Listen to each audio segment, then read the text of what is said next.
Penyidik dari Polda Metro Jaya meningkatkan status AG, pacar Mario Dandi Satrio, yang awalnya sebagai saksi, lalu berstatus sebagai anak berhadapan dengan hukum atau anak yang berkonflik dengan hukum pada Kamis 2 Februari 2023. Kemudian berubah pula menjadi anak yang berkonflik dengan hukum dalam kasus penganiayaan terhadap anak pengurus GP Ansor berinisial D. Dan menurut Direktur Reserse Kriminal Umum Polda Metro Jaya, Kombes Pol Hengki Haryadi, status baru AG ini membuktikan bahwa remaja perempuan berusia 15 tahun itu sudah ditetapkan sebagai pelaku penganiayaan terhadap D bersama sang kekasihnya. Hengki juga menambahkan tidak ada istilah tersangka untuk anak-anak yang terlibat dalam masalah hukum dan AG terseret dalam kasus penganiayaan karena menjadi provokator yang melaporkan kepada MDS bahwa dirinya telah diperlakukan tidak baik oleh D. Nah, kita akan diskusikan ini pagi ini bersama Wakil Ketua Komisi Perlindungan Anak Indonesia atau KPAI, Jasra Putra. Pagi Mas Jasra. Pagi Mbak Valen, pagi pendengar radio MG Metro. Pagi Mas Jasra. Ya, selamat pagi. Oke, Mas Jasra, mungkin publik masih kurang mengerti atau belum jelas kalau misalnya anak-anak yang sudah ditetapkan sebagai anak yang berkonflik dengan hukum. Apa status seperti ini, apakah bisa dilakukan penahanan pada AG, Mas Jasra? Iya, jadi istilah ini kan ada di Undang-Undang 11 tahun 2012 tentang sistem pradipidana anak, di mana proses penyelesaian perkara anak yang berhadapan dengan hukum atau yang berkonflik hukum, mulai dari tahap penyelidikan sampai dengan pembimbingan ya, kalau memang sekiranya nanti anak ini dimasukkan ke lembaga pendidikan khusus anak atau LPKA gitu ya. Nah, maka istilah di Undang-Undang Sistem Pradipidana Anak ini ada anak korban, ada anak ya atau anak berkonflik hukum, dan ada anak saksi gitu ya. Okay. Nah, ketiga status anak ini merupakan proses yang sebetulnya sudah biasa dilakukan oleh pihak penyidik. Nah, selanjutnya apakah anak bisa ditahan ya? Ya tentu dilihat dari sisi tindak pidananya gitu ya. Okay. Dan termasuk juga usia. Misalnya usia anak itu bisa diminta pertanggungjawaban hukumnya apabila sudah 14 tahun atau sebelum 18 tahun. Kemudian yang kedua, tuntutan pidananya tidak lebih dari 7 tahun gitu ya. Nah, kalau kita lihat AG ini kan 12 tahun. Nah, maka 12 tahun itu di dalam pidana anak separuhnya berarti 6 tahun gitu. Nah, jadi ini syarat-syaratnya anak bisa ditahan. Nah, kemudian jika ada orang tua atau pihak lain bisa bertanggung jawab, maka sebetulnya penahanan anak itu adalah pilihan terakhir gitu ya. Okay. Jadi perampasan hak anak atau kebebasan anak itu adalah pilihan terakhir gitu ya. Jadi jika untuk kasus AG bisakah ditahan atau tidak? Ya, kalau dilihat syarat-syarat tadi kan kalau lihat di pidana kan separuh ya, 6 tahun, kemudian kalau dari sisi usia sudah mencukupi 15 tahun gitu ya. Nah, tentu ini kewenangan pihak penyidik gitu ya. Dan termasuk juga misalnya terkait apakah AG akan menghilangkan bukti gitu ya, atau apakah AG akan melarikan diri dan seterusnya gitu ya. Jadi memang syarat-syarat di sistem pradipidana anak ini harus dicukupi atau dilengkapi gitu ya. Dan kalau memang ada jaminan dari orang tua atau orang wali anak gitu ya, bahwa anak berkonflik dengan hukum ini tidak melarikan diri dan tidak menghilangkan bukti, ya tentu penahanan anak adalah pilihan terakhir. Oke.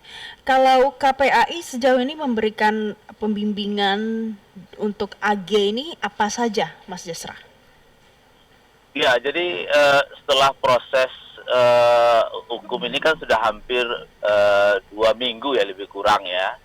Kita terus mengingatkan karena kita sudah memiliki Undang-Undang 11 tahun 2012 tentang sistem pradipidana anak, di mana anak berhadapan dengan hukum atau anak berkonflik dengan hukum itu kan ada 16 haknya yang harus dipenuhi oleh para pihak gitu ya. Di antara 16 hak itu misalnya diperlakukan secara manusiawi dengan memperhatikan kebutuhan sesuai dengan umurnya gitu ya. Kemudian jika dia ditahan tentu dipisahkan dari orang dewasa tahanannya. Kemudian memperoleh bantuan hukum dan bantuan lain secara efektif. melakukan kegiatan rekreasional gitu ya, bebas dari penyiksaan, penghukuman atau perlakuan lain yang kejam, tidak manusiawi, serta merendahkan derajat dan martabat anak misalnya. Kemudian tidak dijatuhi pidana mati atau pidana seumur hidup, kemudian tidak ditangkap atau ditahan atau dipenjara kecuali sebagai upaya terakhir dan dalam waktu yang paling singkat gitu. Jadi tidak boleh lama ada waktunya. Kemudian memperoleh keadilan di muka pengadilan umum ini jika nanti proses penuntutannya dilakukan ya secara objektif, tidak memihak ya, dan dilakukan dalam sidang tertutup ya, jadi tidak untuk umum. Kemudian yang perlu kita ingatkan adalah tidak dipublikasi identitasnya. Ya. Kalau kita lihat AG maupun termasuk juga Ananda D yang korban, ini identitasnya kan dipublikasikan sangat luas gitu ya. Dan bahkan di Undang-Undang SPPA ini barang siapa yang mempublikasikan identitas ini di media cetak dan elektronik itu bisa dituntut hukuman 5 tahun penjara gitu. Jadi memang tidak main-main gitu ya. Maka di awal kita ingatkan agar baik masyarakat atau siapapun tidak mempublikasi misalnya wajah pelaku atau wajah korban gitu ya. Kemudian alamatnya, orang tuanya atau hal yang menyerupai yang sehingga publik tahu dari background dari keluarga ini. Kemudian jadi, tentu, ya silakan Mbak. Jadi ada perlindungan-perlindungan khusus yang harus diberikan untuk AG, walaupun statusnya sekarang berkonflik dengan hukum. Nah, kalau Mario, kita tahu umurnya udah 20 tahun, berarti sudah bukan kategori anak ya Mas Yasra ya. Begitu pula dengan Shane, karena sudah di atas 18 tahun. Benar begitu Mas Yasra? Ya, kalau Mario dan Sen kan usianya kan udah lebih dari 18 ya? Tahun. Nah, maka KPAI tidak masuk ke ranah itu kita serahkan pada penyelidikan. Gitu. Berarti satu lagi yang menjadi ranah KPAI adalah korban D yang sekarang masih dirawat. Apa pendampingan yang sudah diberikan sejauh ini dan dari KPAI untuk D? Iya, pertama sejak peristiwa ini terjadi ya, kita memang seluruh termasuk ketua dan komisioner mencari tahu terkait peristiwa ini dan termasuk juga langkah-langkah apa yang sudah dilakukan oleh penyelenggara pelindungan anak dalam hal ini seperti pengobatan gitu ya, kemudian rehabilitasinya sehingga tuntas gitu ya, dan termasuk juga proses penegakan hukumnya gitu ya. Itu satu. Nah, kemudian yang kedua, kita juga sudah berkoordinasi juga dengan LPSK karena keluarga juga meminta perlindungan gitu ya. Nah, maka tentu sesuai dengan tusi LPSK tentu akan memberikan katakanlah perlindungan dan termasuk juga hak bagi korban gitu ya. Nah, selanjutnya kita juga berkoordinasi dengan kepolisian gitu ya, agar kasus ini tentu dibuka secara terang-benderang. Karena kasus ini sebetulnya kasus yang sangat luar biasa, atensi publiknya sangat luar biasa, mulai dari pejabat negara, DPR gitu ya, aktivis anak, tokoh agama gitu, tokoh ormas dan seterusnya gitu ya. Nah, dengan keterlibatan para pihak atau publik ini, kita berharap nanti dalam proses penyelidikan dan termasuk juga proses penuntutan ya, kalau memang itu terjadi, maka ini bisa dibuka secara terang-benderang. Walaupun karena AG nanti adalah tertutup sidangnya gitu ya, karena masih usia anak, tapi setidaknya dalam proses sidang itu tentu akan kita akan bisa melihat gitu ya, apa sesungguhnya yang terjadi dari peristiwa ini gitu ya, sehingga AG gitu juga bisa menyampaikan secara baik gitu ya, menyampaikan fakta-fakta yang dia lihat, dia alami dan seterusnya gitu Pak. Ini kan kalau kita lihat Mas Jasra, apa yang menjadi penyebab dari penganiayaan ini kan juga melibatkan korban D di dalamnya. Nah, mungkin pada saat akan dilakukan penyelidikan dari narasi-narasi yang dibangun sebelumnya, baik oleh Mario, Shane, kemudian juga ada tersangka AG yang memberikan keterangan. Sejauh ini apa yang diperoleh KPAI dari penyelidikan yang dilakukan oleh polisi? Karena kita tahu sekarang korban D kan masih dirawat di rumah sakit. Iya, ini kan sudah masuk sebetulnya di materi penyelidikan gitu Pak ya, BAP ya, tentu nanti akan dibuka di sidang yang dimana tentu sidang tertutup ya kalau terkait AG gitu ya. Dan tentu kita pertama berdoa agar segera Ananda D segera sehat dan pulih ya, seperti biasanya atau sedia kala gitu ya. Dan ini tentu menjadi perhatian juga di Komisi Perlindungan Anak Indonesia, dan kita berharap tentu tenaga kesehatan yang menangani bisa memberikan derajat kesehatan yang optimal ya, sebagaimana di dalam Undang-Undang Perlindungan Anak. Nah, kemudian yang kedua, sebetulnya kita telah baca BAP ya, ini cukup komplit persoalannya gitu ya. Tapi secara umum kita melihat situasi di mana anak-anak kita dalam situasi sekarang ini dengan dampak perkembangan teknologi dan informasi, ini juga mempengaruhi anak-anak kita yang juga menjadi tindak pidana atau menjadi korban gitu ya, menjadi anak gitu ya, atau anak yang berkonflik dengan hukum. Tentu dalam proses ini kita harus melihat lebih utuh, maka setiap proses penegakan hukum anak yang berkonflik dengan hukum atau anak berhadapan dengan hukum, tentu kita diminta pertanggungjawaban orang tua. Kemudian ada penelitian dari dari Bapas ya, yang akan meneliti background keluarga dan seterusnya, dan termasuk juga pekerja sosial. Tentu informasi-informasi ini sangat penting bagi penyidik, dan termasuk juga kalau memang terjadi proses penuntutan gitu ya, hakim juga mendapatkan informasi secara utuh gitu, sehingga penyelesaian anak dengan berhadapan dengan hukum ini tidak muncul situasi pembalasan atau situasi menghukum anak gitu ya. Karena di dalam semangat dari sistem peradilan pidana anak-anak ini adalah restorasi justice gitu ya. Kalau kita lihat asal kata restore itu kan mengembalikan situasi semula gitu ya. Dan tentu ini butuh tahapan dan butuh pendampingan para pihak gitu Pak. Karena kejahatan yang dilakukan oleh anak tentu tidak tunggal seperti apa yang mungkin kita ketahui sekarang ini. Jadi harus ada bimbingan dari orang tua, kemudian juga ini harus diperlakukan dan diperhatikan dengan baik dan teliti ya, Mas Jasra ya, karena menyangkut hak anak. Mas Jasra, tapi kalau kita tadi bilang sekarang ini di tengah kemajuan teknologi semuanya cepat viral di TikTok, di Instagram, di Twitter. Ini sekarang tidak soal AG saja, tapi ada banyak kasus-kasus untuk penganiayaan anak, ada kasus kriminal yang bersangkutan dengan anak. Yang terbaru, Mas Yasra, ada 3 anak SMP yang melakukan pembunuhan terhadap anak SD di Sukabumi. Sejauh ini KPAI sudah melakukan apa untuk hal ini? Iya, jadi memang ini satu bentuk keprihatinan kita ya. Pertama, di mana anak sebagai pelaku dan korban dengan usia yang muda gitu ya. Kayak di Sukabumi itu kan pelakunya kan usia SMP ya, korbannya usia SD gitu ya. Dan kita sudah melakukan koordinasi karena di sana kan ada Komisi Pelindungan Anak Daerah KPAD agar melakukan pendampingan gitu ya, sebagaimana anak berkonflik dengan hukum gitu ya. Tentu kita ingatkan SPPA ini bisa dijalankan secara maksimal gitu ya, di samping tentu proses hukumnya dilakukan oleh aparat hukum gitu ya, tapi tentu ada hak-hak anak berkonflik dengan hukum ini harus ditunaikan gitu ya, soal pendidikannya, soal identitasnya tadi gitu ya, kemudian soal pendampingan hukum, pendampingan orang tua dan seterusnya gitu ya. Jadi terkait kasus Sukabumi itu dilakukan pendampingan oleh kita berkoordinasi ya dengan teman-teman Komisi Pelindungan Anak Daerah di sana gitu Pak Valen. Pendekatan apa yang dilakukan untuk orang tua anak-anak yang berkonflik dengan hukum ini, Mas? Mungkin kalau sekarang status 3 anak ini masih berhadapan dengan hukum, apa yang dilakukan untuk orang tuanya? Iya, jadi orang tua kan harus mendampingi sampai anak ini kan selesai proses hukumnya gitu ya.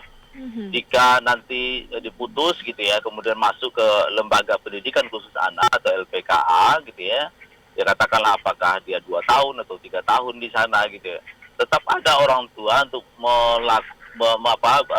melakukan katakanlah mengunjungi gitu ya, mengunjungi setiap saat ya, tentu sesuai dengan aturan yang ada di LPKA, karena bagaimanapun juga anak ini kan punya hak dekat dan bersama dengan orang tuanya sebetulnya gitu ya. Nah maka dengan pola mengunjungi, berinteraksi gitu dengan waktu yang telah dijadwalkan gitu ya, ini adalah salah satu tanggung jawab orang tua untuk memastikan bahwa anak ini adalah ketika dilakukan rehabilitasi gitu ya, ketika dilakukan upaya-upaya pendidikan di LPKA, tentu orang tua bersama-sama dengan petugas di sana gitu ya, untuk memastikan tumbuh kembang anak ini.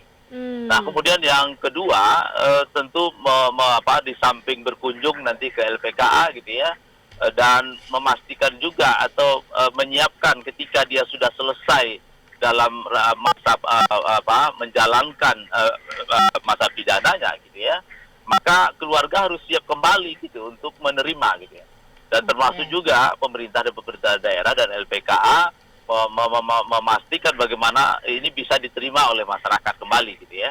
Nah, dengan seperti itu ini penting karena dalam hasil pengawasan kita di Bengkulu, misalnya di LPKA Bengkulu, ada anak yang karena dia tidak pernah dikunjungi oleh orang tuanya dan orang tua ini bekerja di ladang yang berpindah-pindah, ketika selesai aparat di LPKA kesulitan untuk mendapatkan alamat orang tua ini gitu ya. Banyak tidak kasus-kasus yang seperti ini terjadi, Mas Jasra? Ya, dari 40 orang yang kita tanya, hampir separuhnya nggak pernah dikunjungi oleh orang tuanya waktu LPKA yang saya kunjungi di 2 tahun yang lalu gitu ya. Nah, saya kira ini tantangan kita gitu ya. Jangan sampai anak ini selesai di lembaga pendidikan khusus anak, kemudian kembali kepada masyarakat, kemudian melakukan tindak pidana yang berulang gitu. Ini yang tidak kita inginkan gitu ya. Nah, maka di sini laporan orang tua dan termasuk juga pemerintah daerah harus mengambil tanggung jawab karena kita melihat ada kesan gitu ya. Ketika ada LPKA di provinsi tersebut, kadangkala pemerintah daerah tidak mengambil tanggung jawab gitu, karena ini adalah organisasi pusat di bawah Kementerian Hukum dan HAM gitu ya. Padahal anak yang dididik di sana, yang dilakukan pembimbingan di sana adalah anak-anak di provinsi tersebut gitu ya. Jadi orang tua ini harus benar-benar besar ya perhatiannya, jangan setelah dia ditangani di LPKA, ada LPKA semua ditinggalkan pada LPKA.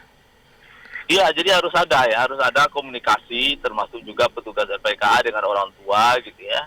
Karena bagaimanapun juga tentu penjara ya kalau dalam pemahaman kita, tembok yang begitu kokoh itu tidak boleh menghalangi anak ketemu dengan orang tuanya atau berinteraksi dengan orang tuanya gitu, Pak. Nah, sekarang kalau kita lihat lagi yang paling wajar yang dilakukan anak-anak adalah sekolah pendidikan. Pada saat sudah masuk penjara, apakah pemenuhan untuk pendidikan anak ini akan menjadi berbeda, Mas Jasra? Iya, jadi memang ketika anak ini habis selesai diputus, kemudian masuk ke LPKA misalnya, atau dititipkan di LPKS gitu ya, proses pendidikan tentu diambil tanggung jawab di lembaga tersebut gitu ya. Dan dengan model pendidikan ada yang formal, ada juga non formal gitu ya. Jadi dia tetap memperoleh pendidikan gitu ya. Namun modelnya tentu tidak sama dengan model pendidikan anak yang berhadapan dengan hukum gitu ya. Apa perbedaan modelnya, Mas? Ya, misalnya gitu ya, biasanya kan guru datang ke LPKA gitu ya. Kemudian termasuk juga sekolah paket juga guru dan juga datang ke sana gitu ya. Memang ada kita lihat misalnya di Lampung gitu ya, di mana LPKA bekerja sama dengan yayasan, tapi tetap diantar oleh petugas LPKA. Jadi satu bis ya diantar jam berapa masuknya di sekolah tersebut, tetap berinteraksi dengan anak yang umum lainnya, kemudian nanti pulang dijemput lagi gitu ya. Jadi memang pengawasannya agak ketat gitu ya, dibandingkan dengan anak yang katakanlah tidak mengalami berhadapan konflik dengan hukum. Oke, jadi pengawasannya agak ketat, tapi sebenarnya sama saja karena mereka tetap punya hak untuk pendidikan, bisa sekolah, begitu ya Mas ya? Ya, jadi hak pendidikan itu kan hak dasar ya, tidak boleh satupun yang bisa menghalangi gitu ya anak untuk memperoleh pendidikan gitu. Terakhir Mas, kalau lebih general lagi di Indonesia ini apakah banyak angka yang berkonflik dengan hukum untuk anak-anak? Ya, jadi di tahun 2022 dari 4.600 aduan pelanggaran hak anak, anak berhadapan dengan hukum itu dalam aduan kita ada sekitar 184 kasus ya. Dan yang paling tinggi dari 184 kasus ini diantaranya ada anak yang sedang anak sebagai pelaku penganiayaan atau perkelahian, pengeroyokan atau tawuran gitu ya. Itu sebanyak 43 kasus. Kemudian yang kedua, anak yang pelaku kepemilikan sajam, ini undang-undang darurat. Ya, ini ada 28 kasus. Kemudian yang ketiga adalah anak yang pelaku pencurian, itu sebanyak 26 kasus. Jadi ini kasus-kasus yang terlaporkan di Komisi Perlindungan Anak Indonesia, yang saya kira kalau di aparat hukum gitu ini mungkin lebih banyak lagi gitu ya. Jadi yang paling banyak angka dari datanya adalah kasus penganiayaan, termasuk di dalamnya AG dan juga korban D ya Mas ya. Sebenarnya kalau menurut Mas Jasra, apa penyebabnya sampai penganiayaan ini paling banyak angkanya? Iya, jadi memang banyak sebab ya. Pertama, kita melihat ini ada turunan pandemi ya, yang di mana anak-anak kita tidak baik-baik saja gitu, Mbak. Kalau kita lihat survei yang dilakukan oleh Kemenkes misalnya, hampir 64% itu kan gangguan kejiwaan kita kan ada yang sedang, parah dan ringan gitu ya. Nah, ringan dan sedang ini kan tidak kelihatan gitu ya, atau sebelum ada profesi yang bisa mendalami atau psikolog yang bisa mendalami. Nah, saya kira ini harus menjadi antisipasi kita, termasuk juga sekolah, bagaimana guru-guru BK jangan sampai memandang anak kita ini sama sebelum pandemi. Nah, oleh sebab itu penting gitu ya, itu satu. Nah, kemudian yang kedua, dengan perkembangan teknologi informasi yang sangat luar biasa, di mana anak-anak kita mendapatkan informasi layak dan tidak layak itu ada di media sosial, ada di internet. Dan dari 83 juta anak, 13 jutanya sudah berada di media sosial. 13 jutanya ada di media sosial. Ada di media sosial. Jadi ini butuh pendampingan, Mbak Valen. Jadi anak-anak kita tidak dibiarkan, apalagi tidak punya aturan memakai gawai, yang sehingga kita pada akhirnya terkaget-kaget dengan peristiwa apa yang dilakukan.